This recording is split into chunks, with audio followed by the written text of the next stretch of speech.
All right, everyone, welcome back. And bear down, we are doing a follow-up episode to the other day's episode about the salary cap. A lot of people were interested in it, and there were a lot of questions about it and a few misconceptions. So I want to do this as a follow-up video and show what it would do leading into 2025, either way with Justin Fields and with other players, if we extend them, if we have to cut some players, what the salary cap should look like, and how that figures in throughout the entire year and into multiple years.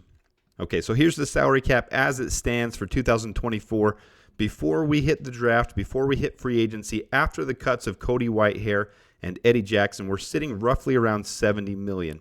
Now, this is based off, look at the top line there, 2024 NFL salary cap expectation of $242,500,000. That's a projection. That will be released in March when the new league year begins. But there is a reason they go off the projections for that, and it's because of how well the NFL is doing. There's only been 1 year where there's been a bump down in salary cap, and that was the whole COVID year. With the craziness that all that brought, they did go down on the salary cap, but the NFL is a profitable enterprise. It's expanding its reach into multiple countries. In fact, going into Brazil next year. It's only growing in revenue, and if you guys saw, the Super Bowl set another record with over 100 million viewers this last year. Thank you, Taylor Swift, for at least doing something, bringing something to the NFL. I don't want to go too much into the Swifties, but it does bring more revenue to the NFL, which is going to increase the salary cap. Now, that doesn't really matter to me and you. We don't get any of that, but it does make the ability for the team to do things with the players, extend them, add new contracts, free agency, and things like that. So it is important to understand how it works. So there on your right, I shrunk the other picture. On your right, you can see how the salary cap's gone up, but the NFL is an enterprise that's growing rapidly right now. And these aren't Adam statistics. These are projections from various sources that are pretty accurate that this is where it's going to go in the next couple years. And look at that jump from 2024 to 2025. It's going to be a record-breaking jump because the NFL is making record-breaking money right now. So I understand some of you have concerns about salary cap and different things. Players are going to start getting paid more. It's going to cause some restructuring of contracts. It's going to cause some new contracts to hit new record amounts. That's why some of these things like paying Jalen Johnson isn't a huge deal. If we do have to pay him that $20 million, we just have to make it work for the next couple years. And those aren't numbers set in stone, so they're only projections, so you can only do so much. But to pay a quarterback who isn't proven yet, but is on his ascension every single year and has a lot to prove, doesn't make sense right now, other than he has a fourth year right now that's super cheap and a fifth year option of 22. Now, the team's going to determine after this year a lot. I do believe they will exercise the fifth year option on Justin. We're talking about Justin Fields. And then after this year, if he balls out, if he absolutely kills it, takes the Bears to the playoffs, win a couple playoff games, just has a great year, first 4,000-yard passer for the Chicago Bears, I absolutely believe they'll give him an extension around $45 million. And that won't kill the salary cap for the Chicago Bears because of the shape we're in. And I'm going to show that in this video. But if he doesn't, $22 million is super cheap for a quarterback trying to prove himself again. And then we can sign a quarterback or draft a quarterback, or we can even do it the year after and start a rookie scale from year one and do a semi-rebuild again. But there's so many options the Bears have in front of themselves with the salary cap position they're in and the draft picks that they have right now.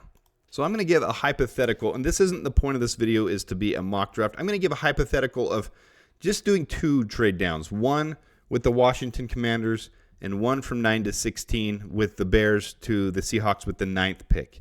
And this is a basic layout of what that would look like in the draft for me. Don't get stuck on who. That's not the point of this video. I'm just showing the salary cap. If that happened, if those picked happens, and these are kind of who Adam likes right now, if that were to happen, what I would like to see in the draft, that's going to be about $18 million in salary cap.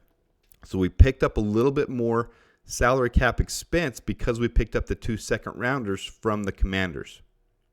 And now I'm going to show you what a very conservative Ryan Poles free agency might look like. And this is a Ryan Poles type of thing to do. Now, I want some bigger names, bigger hits than this, but let me show you what an offseason might look like if he's a little more conservative, building through the draft brick by brick. Let's say we extend Jalen Johnson. Okay, let's say it's even more than that. Let's say he gets a $20 million deal for 5 years. Great. I'm actually happy with that because of where the salary cap is headed. That still brings that total bottom line above $10 million, which gives us room in the middle of the season to create some extensions for some players that I'll show in the end that are coming up in the end of their contracts, to be able to add players if someone gets hurt, to be able to plug some things in. Evan Brown's the backup. Well, he's a rotational center with the Seahawks. I see that being something we could do if we're really targeting center in the draft. If we really want Jackson Powers Johnson and we're really set on doing that, I can see us drafting a center like this. We do need more than one center on this team. And then Curtis Samuel's the guy I target. Maurice Hurst could be on a prove-it deal. Cameron Lyons, we've already signed to a futures, and that would mean Patrick Scales is gone. He's getting older. I'm not set on that. I'm just saying these are things that could happen. Dylan Cole, Mercedes Lewis. So very conservative free agency. Leaves us with about $12 million left. Okay? This is what the Bears team would look like. And don't get stuck on players again. Again, Joe Milton. I see us signing another undrafted free agent as a third round or a practice squad type of guy. That's what I see happening. So let's just say Joe Milton doesn't get drafted. We snag him up. 100%, I think he would enjoy coming here, learning behind Justin Fields. I think he would love that. That's not the point of this. So let's not get. That's the focus of this one is the salary cap. So let's focus on what would look like. Okay, so we've signed some free agents. We've drafted around those, and here's our team. Not huge astronomical Super Bowl improvements, but brick by brick, that wide receiver room is the biggest change and improvement, and the offensive line, which is what I think needs to happen 100%. We've also picked up another first rounder next year, another second. We've got 2 firsts, 3 seconds. We've got a lot going for us building brick by brick, and this is where we've improved to focus on the offensive line and to focus on Justin Fields having receivers and tight ends, 12 personnel sets with Cole Kmet and Cade Stover. I mean, this really looks like a good team to me that could very much compete. Here we are on defense. Yes, it's not the home run. I know a lot of you want to go get a defensive end. I get it, but I've shown in my videos how DeMarcus Walker had the Tez effect, or the Tez Sweat effect, more than anybody. And in the second half of the year, he was playing as a high-level starter with Tez on the other side of the ball. So he, to me, is very serviceable until next year's draft when it is a very elite, like this year's a wide receiver class, defensive end group. And that's perfect timing with DeMarcus Walker, Khalid Kareem, Dominic Robinson. All of them, in my opinion, are on their way shuffling out the door, and that's where we improve next year. And then by then, we're seeing where Gervon Dexter, Zach Pickens, if Maurice Hurst did a prove-it deal. All right, let's not get stuck on the players, but this is what it would look like. Let's come into the end of next year and look at which contracts are coming up or which ones are cuttable. And I'll show with Nate Davis why I have them in red. But these are the ones that are potential free agents. Justin Fields, as we talked about, can be extended the 5th-year option. I think they'll do that either way, and if they need to, they can renegotiate and give him an extension. Justin Fields, Mercedes Lewis, by that time we'll probably rotate through and get another tight end. Tevin Jenkins, if he doesn't get injured and he has a good year, he will definitely get an extension. I can see that happening. Larry Borum, I see on the way out the door. I hope Walter Rouse can be a better swing tackle, but even then, we could pick another tackle in the draft next year. The wide receiver room has no free agencies in these scenarios. So if they ball out, if they do great with Justin Fields, they go hand in hand. That's a great scenario.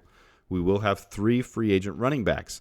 Will one of them extend? Will we even be using a fullback? The league is kind of going away from fullback. A lot of questions, but not huge holes on the important, expensive places where they have to be right now. Let's go to defense. All right, Khalid Kareem would be a free agent. DeMarcus Walker would have 1 more year left, which is nice, actually, with how much he's getting paid. Dominic Robinson, to me, was a cut candidate. He would have 1 more year as well, but I don't see him being a value on this team. I see him being replaced with in 2025's first-rounder defensive end class. Maurice Hurst would be a free agent. Jack Sanward would definitely be someone that we need to extend. I'd say extend him now, like at the beginning of the season, like Cole Kmet type style. Cameron Lyons would be a free agent. We'll see how he does as a first year as a long snapper for us. Jalen Jones would be a free agent. But nothing astronomically shocking that would really hamper us, would kill us. All right? So take all this into consideration. I'm letting you make some conclusions yourselves. But then let's go to 2 contracts. Dominic Robinson's not going to cost much to cut him at all. He's on a rookie deal. Tremaine Edmonds and Nate Davis are the other ones that I highlighted in red. Let me show you why. Here's Tremaine Edmonds' contract. And on Sport Track, they'll say potential out in 2026 because they always do it the year before. But what I've highlighted and brought down is the 2025 year. So after next year, if we cut him, we only owe him dead cap of $4.875 million. We save almost $29 million. That's over 2 years. So yeah, we'd save $12.5 this next year, but an additional $13 million the year after. So his contract is structured to be very favorable for the Bears to cut him if he's not cutting the mustard with us. And right now, he's not playing like a $72 million linebacker. Jack Sanborn is playing more like a $72 million linebacker. Now, I am willing to give him excuses because he did play through a lot of injuries, and when he did play at full strength, he played very well. So this, to me, is a big year for him in 2024 leading into 2025. The other one is Nate Davis. It doesn't take a lot of explanation to show how poorly he played this last year. 2024 would be the second year of his contract. After 2024, there's an out for $2 million of dead cap. So it's a very good situation for the Bears, whether they cut pre or post 6-1, $2 million. We save $9.5 million of that $11.5 million left. So it's a very good situation for the Bears if Nate Davis isn't working out. And at this point, if we draft someone like Zach Zinter, I can see this completely being something that doesn't work out. So there's an additional, $20, $30 million. But where this leads into is, as it stands right now, the anticipated salary cap in 2025 is $282 million. The Bears' salary cap pre-filling those needs is $150 million. We can go out and we can sign Justin Fields to a major contract of $45 million, re-sign some of these guys for minimal contracts, re-sign Tevin Jenkins for a $12, $13 million contract, re-signs Jack Sanborn for $10 million a year, and we've still got $30, $40 million in cap space. Guys, we're not in salary cap hell like other teams, and the narrative of Justin Fields and the $45 million a year is a joke because people don't understand it. They don't take the time to research and get knowledge over the narratives that they push. It doesn't mean everything just because you say, well, quarterbacks command the most money, so it's just wasted salary cap. It doesn't. We're not going to pay him if he doesn't play out this year. We've got 2 years left. We act like he's coming up on the end of his contract right now, but he's not. He's only owed $3 million this next year, and then $22 million if we do a fifth-year option. So if he doesn't ball out this year, we let the fifth-year option ride and we draft another quarterback, or we wait till the 2025 class when it's a very elite quarterback class, and we draft one then. We have draft capital. We trade up and we do it. There's so many options for the Bears, and honestly, you can hear it when I get passionate, and I apologize for a little bit, but I don't at the same time, because people need to understand these things. We're not in salary cap hell. We're not like other teams that are having to force their way to figure it out. We're not like the Tampa Bay Buccaneers who are in salary cap hell who can't re-sign Mike Evans. Like, we're in a position to re-sign quality players, let other ones walk out the door, cut ones we don't want because we've developed. I say Ryan Poles, who's a freaking genius, has developed these contracts that are team friendly, also prove-it deals, and brought situations in that make it so that we can revolve and build brick by brick through the draft. And he's doing it. He's proven it, he's doing it, and he's going to continue to do it. So I don't think we're in as rough a shape as people think. And if they take the time to sit down and look at it and understand it, and I realize not everyone has 10 hours to research this stuff. So hopefully this video does help. And you can see, hey, look, we have $130 million in salary cap next year. That's pretty awesome. Yeah, we've got some needs to fill. We're going to have to address a backup tight end. We're going to have to address what happens with Nate Davis. And if we extend Tevin Jenkins, we're going to have to get another tackle, but that can be done through the draft. We have to address the running back room. But with no wide receivers needed and all the things we have, we could have multiple first-round picks again and again and again the way he's trading things down.